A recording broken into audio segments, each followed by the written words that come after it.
ስንሞት ውድነን ኢትዮጵያኖች በቁም ግን አንረዳዳም ውሸት ነው ያው መልካም ሰዎች እንዳሉ ባቀም ገባ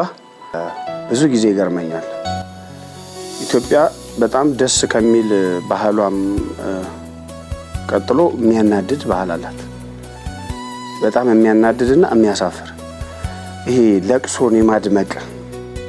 አንድ ሰው ሲሞት በጣም ሰዎች አቴንዳንስ የሚይዙም ይመስላሉ አንዳንዶቹ በቃ ለቅሶ ላይ ግርግሩ ቀውጥ ያዙ ይልቀቁኝ ውይ ምናምን ይባላል ያ ሰውዬ ምናልባት ታሞ ሰዎች አላገዙትም ወይ ዞር ብሎ አላዩትም ይሄ አንድ የሚያሳዝነኝ ሀገራችን ባህል ማለት ነው ገናኝ በጣም ነው ውድ ጉድ እኮ ነው በስተሙ በቁምማ የ100 ብር መድኃኒትም ላይ ይገዛል ይችላል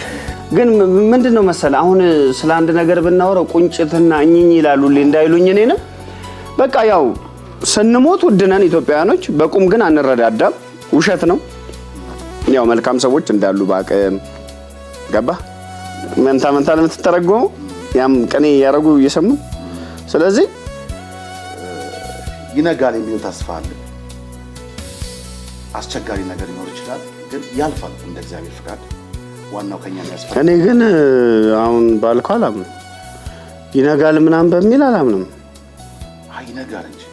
አይ ነው ይነጋ ሲዳር ለሚጨልመው ገብቶኛል ይኸውልህ በተረት በጣም ብዙ ዘመናችንን የፈጀን ህዝቦች በተረት ማለት ነውና እኔ አሁን አንዳንድ ጊዜ ጅል ትግስት አለ የሚል ዘፈን አለኝ ጅል ትግስት አለ የማይሰራ ይልቅ ሲያድር አባሽ ሞት መከራ ካጉል ምኞቱ ሰው ካልጠራ ጣር ነው ቢታገስም ምን ቢጸና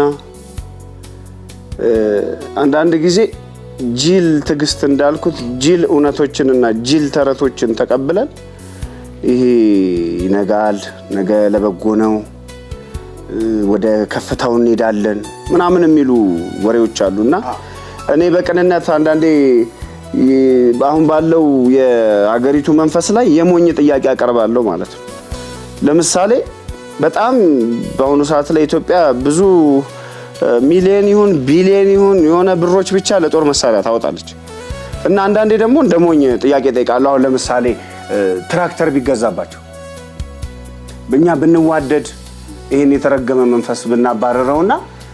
ለጦርነት የሚወጣው ወጪ ለእርሻ ቢሆን የኢትዮጵያ ገበሬዎች በዘመናዊ ትራክተር አርሰው የተትረፈረፈ ምርት አምርተን ብንበላበት ብንጠግብበት ከሱ በፊት እኮ ግን መዋደድና መከባበር ይፈጠራል እኮ ለነገር እኮ መጀመሪያ ታባረረዋል እኮ ሰይጣኑን እና ሂድልኝ ውጣልኝ ግባልኝ ይሄንን አንፈልግም ኢቭን እኮ የሀብታም ጦርነት ሆነብኝ እኮ ለኔ ግራ የገባኝ ነገር ሚኪዬ